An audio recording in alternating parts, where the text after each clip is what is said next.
여자가 한을 품으면 온유월에도 서리가 내린다. 경계성 인격장애. 이 사람 눈치 계속 봐요. 기분이 좀 나빠 보이면 불안해서 얘 기분을 어떻게 맞춰줘야 되지 막 이런 진짜 가시방석에 앉아있는 느낌? 이게 특성을 보면은 한 번 뚜껑이 열려가지고 액팅아웃을 하면 화가 갑자기 난다고 막 경계탄 사들고 막 목매다르고 막 그러니까 그런 게 완전히 정신병적 레벨까지 간다. 무섭게 친다. 안녕하세요. 마음이 약한 남자들 마약남 시작합니다. 자, 오늘의 주제는 두 얼굴의 여친입니다. 그 다중이 말씀하시는 그 두 얼굴. 글쎄요, 뭐 성격적인 부분도 있을 수 있고, 뭐 조울증 같은 걸 수도 있고. 우리 그 옛날 네. 속담 중에 미친년 널뛰기 한다. 속담이 아마 제가 해석하기로는 그게 조울증이 아닐까. 왔다 갔다 왔다 갔다 하니까. 그 다음에 그 여자가 한을 품으면 온유월에도 서리가 내린다. 라고 하는 게 아마 경계성 인격장애를 뜻할 것이다 라고 생각을 해요. 그래요. 자, 이 사연의 주인공이 어떤 두 얼굴의 여친을 갖고 있는지 사연으로 한번 만나보겠습니다. 네. 안녕하세요. 저는 28살의 미혼남입니다. 하지만 1년 정도 만난 여친이 있습니다. 여친은 호텔 식당에서 아르바이트를 하다가 만났는데 긴 생머리에 날씬한 몸매, 서글서글하고 부침성도 좋아서 손님들한테도 인기가 많았습니다. 그런 부분이 분명히 매력적이었는데 만난 지 한 달이 지나면서부터 애매한 부분이 생기더라고요. 감정의 기복이 심한 거예요. 어느 날 갑자기 여친이 아무 연락 없이 일을 나오지 않았습니다. 그냥 연락 두절이 됐어요. 일이 끝나고 여친 집 앞에 찾아가서 계속 전화를 했는데 밤 10시가 넘어서야 전화를 받더군요. 괜찮아? 무슨 일 있었어? 라고 묻는데 아니 도대체 전화를 몇 번 한 거냐고 소리를 지르더군요. 그리고는 다음날 출근해서는 느닷없이 미안하다고 하더군요. 자기가 어제 너무 예민했다고. 마음이 상했지만 그날은 그냥 넘어갔습니다. 며칠이 지났을까요? 술자리를 마치고 집으로 바래다 주는데 지나가는 남자들한테 말을 막 걸고 윙크를 하고 그러더라고요. 그래서 저는 지금 뭐 하는 거냐고 그랬더니 갑자기 우울해서 그런다나 자기 좀 놔두라고 그러더군요. 밥 잘 먹고 술도 잘 마시고 나왔는데 너무나도 어처구니가 없었습니다. 그래서 다음날 그만 만나자고 큰 마음을 먹고 얘기를 했습니다. 그랬더니 펑펑 울면서 자기를 버리면 안 된다고 믿는 건 저뿐이라면서 매달리더군요. 화해를 하고 나면 며칠은 또 정말 천국 같습니다. 너무 저한테 잘해주고 행복해요. 하지만 며칠 가지 못해서 별의별 인신공격을 당하고 내가 왜 이런 고생을 사서 하나 싶어서 연락을 끊으면 번개탄을 사러 간다, 자살한다. 이건 진짜 제일 안 좋은 거. 이런 얘기를 또 심각하게 합니다. 이러지도 못하고 저러지도 못하는 저의 이런 현실 어떻게 극복해야 할까요? 아니 계속 만나도 될까요? 어렵네요. 왜 이러는 거죠 이 사람? 사연 쭉 들어보니까 경계성 인격장애, 경계성 아. 성격장애라고 부르는 부분이고 네. 이 경계성 인격장애 환자분들이 제일 호소한 게 뭐냐면 공허감입니다. 공허? 이 마음속에 항상 이 엠프티니스, 공허감이라는 게 꽉 차 있어요.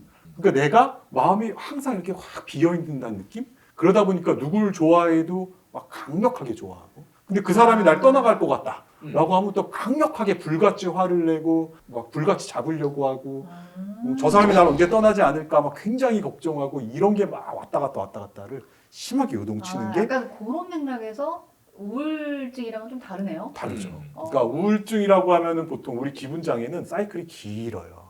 한 번 우울하면 뭐 아침에 우울했다가 저녁에는 좋았다가 이런 게 아니라 우울증 환자분을 보통 보면은 에피소드가 한 보름에서 한 몇 달 가거든. 반대로 조증도 뜨면은 그것도 계속 오래 가요. 그쵸, 최소 며칠은 가겠죠. 며칠 한 몇 주는 간단 말이죠. 이 보면은 이분 같은 경우에는 지금 막 하루에도 막 감정 기복이 왔다 갔다 한단 말이에요. 그런 걸로 봐서는 기분 장애보다는 성격의 문제가 좀 더 있겠다. 그러면은 이 경계성 인격 장애라는 거를 병으로 분류해요? 뭐 병으로 불려죠. 어. 정확하게 진단 기준이 있고 진단병이 나와 있고 영어로 이렇게 이야기를 하면은 보더라인. 왜 보더라인이냐면 이게 이제 신경증, 뭐 불안장애 뭐 이런 거 같은 신경증하고 그 다음에 뭐 조현병 같은 정신장애, 이 신경증과 이 정신장애의 그 경계에 있다. 이래서 보더라인인데 왜냐면 이게 특성을 보면은 한 번 뚜껑이 열려가지고 액팅아웃을 하면 이게 거의 사리분별력이 없어요. 현실 검증력이 없다라고 하는데 번개탄도 마찬가지인 거지. 이게 사실 내가 너무 우울해가지고 죽으려고 하는 게 아니라 이게 화가 갑자기 난다고 막 번개탄 사들고 막 목매다르고 막 이런 것들은 우리가 그냥 일반적으로 받아들일 수 있는 범주 밖이거든. 그러니까 그런 게 완전히 정신병적 레벨까지 간다라는 거죠. 근데 그 사이가. 계속 가 있진 않고. 그것도 어쩔 때는 돌아오다가. 돌아와서 한 신경증 정도 레벨에 머물러 있다가 아, 그래서 그 경계를 그 왔다 갔다 한다. 그래서 보더라인 이렇게 보는 그렇구나. 거죠. 저는 이런 사람을 어렴풋이 만나본 기억이 있었던 것 같아요. 저도 어렸을 있습니다. 때 저도 있습니다. 어땠는데요? 내가 이 사람 눈치를 계속 봐야 돼. 그치. 얘가 지금 맞아요. 기분이 좋은가 나쁜가 일단 확 계속 봐야 되고 기분이 좀 나빠 보이면 불안해서 얘 기분을 어떻게 맞춰줘야 되지 막 이런 계속 그 진짜 가시방석에 앉아있는 느낌? 이런 분들은 다른 사람의 그 어떤 감정이나 생각에 별로 관심도 없어. 그냥 다른 사람은 자기 생각대로 움직이고 자기 생각대로 왔다 갔다 하는 거고 그 음. 주변 사람은 옆에서 그냥 볼 때 눈치 보고 괴롭고 하는 거지. 어. 어떻게 보면은 정말 마약남을 막 제조해주는 그런 성격이 아닐까라는 생각이 아니, 저랑 같이 방송하는 친구가 하나 있냐, 그러니까 어떤 방송인 한 분이 계시는데 그분이 대학생 때 사귀었던 여자친구가 헤어지자고만 하면은 죽겠다고 자살한다 그래서 몇 년을 못 헤어졌었던 기억이 있더라고요. 그런 경우는 이럴 수 있겠네요. 그렇죠? 그렇죠. 왜 그러냐면 이 사람들이 그 헤어짐, 그러니까 자기가 버림받는 거에 대한 굉장한 포비아가 있어요. 그러다 보니까 만약에 상대방이 헤어지려고 나오면 완전히 막 너무 잘해주면서 막 붙잡는 거. 그러면서 또 상대방을 속으로 또 되게 의심하는 거야. 얘가 또 언제 날 떠나갈지 몰라. 그러고 있다가 또 이 사람이 약간 그런 걸 보면 갑자기 막 불같이 화를 내는 거지. 그럼 이제 또 떨어진다는 액션을 취하면 또 막 붙잡고 이거를 왔다 갔다. 그래가지고 이분들이 이걸 되게 잘하는 게 되게 사람을 잘 추켜 세워줘. 또 깎아내리는 것도 엄청 잘해요. 뭐 예를 들어서 이런 분들이 어떤 집단에 딱 한 명이라도 있으면 그 집단이 둘로 딱 갈라지는 거예요. 한쪽 집단은 막 밟고 한쪽 집단은 확 올리고 해가지고 두 집단이 완전히 스플리팅 갈라져가지고 막 서로 싸우게 만들고 되게 무시무시한 분들이고요. 이간질을 시키는 거예요. 그렇죠. 이간질을 잘해요. 가스라이팅 이런 거. 들었다 놨다 들었다 놨다 진짜. 그러니까 이제 성격이 이게 어떻게 되냐면 정신분석적으로는 그래요.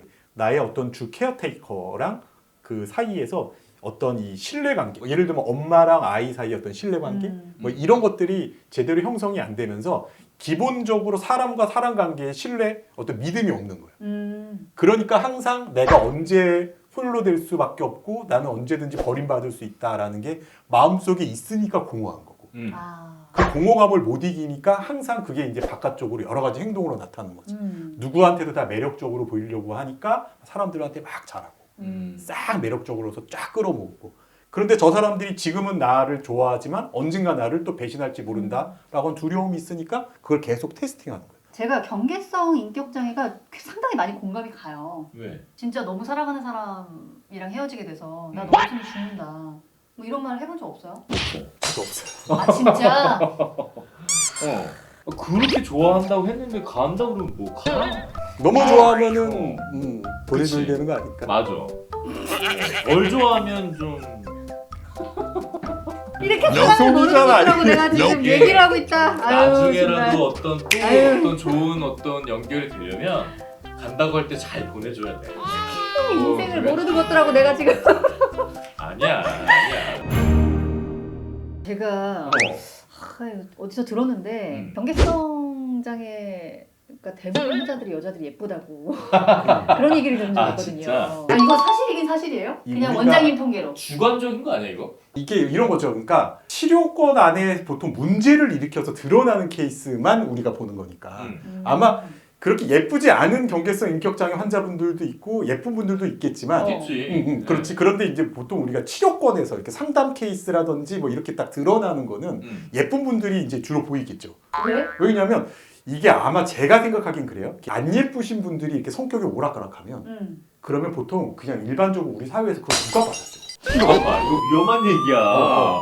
외모 지상적인 아니 그렇잖아요. 하지만 이쁘지 않으면 참을 가치도 없다는 거잖아. 아니지 그렇지. 아니지. 하지만 너무 현실적인 얘기다.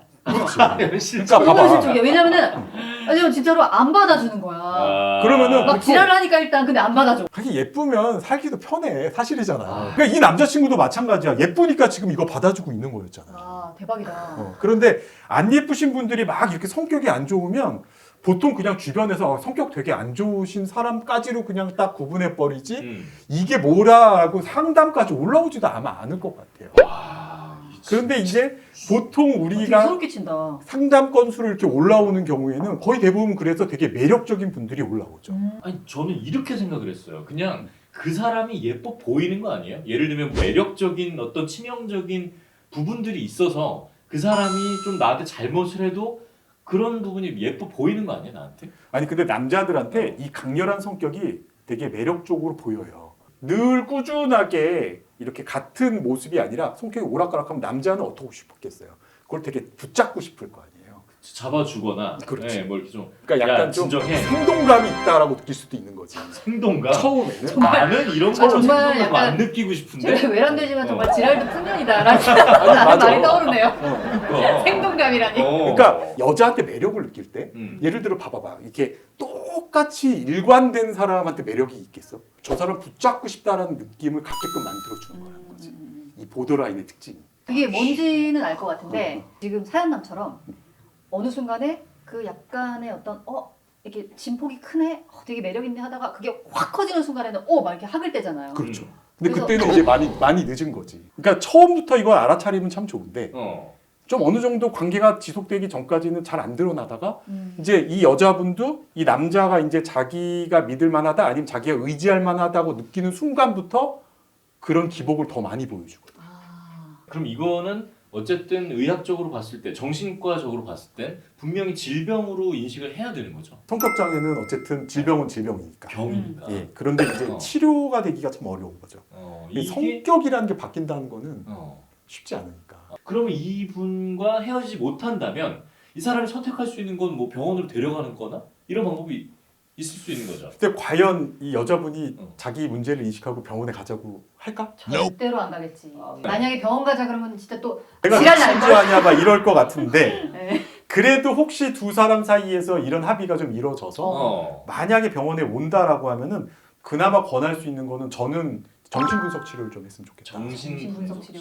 이분의 정신 이제 이 성격 형성이라든지 뭐 트라우마라든지 이런 것들을 제대로 좀 꾸준한 시간, 근데 굉장히 길고 오랜 노력이 필요할 텐데 그런 것들을 좀 받아보면 그래도 이제 이 여자분이 좀 인생 살아가는데 좀 도움을 줄 수 있을 것이다. 정신과 전문의로서 결론을 주십시오. 이분은 계속 만나야 됩니까? 아니면 진짜 만나지 말아야 됩니까? 만나는 거를 권하지 않죠. 권하지 않는다.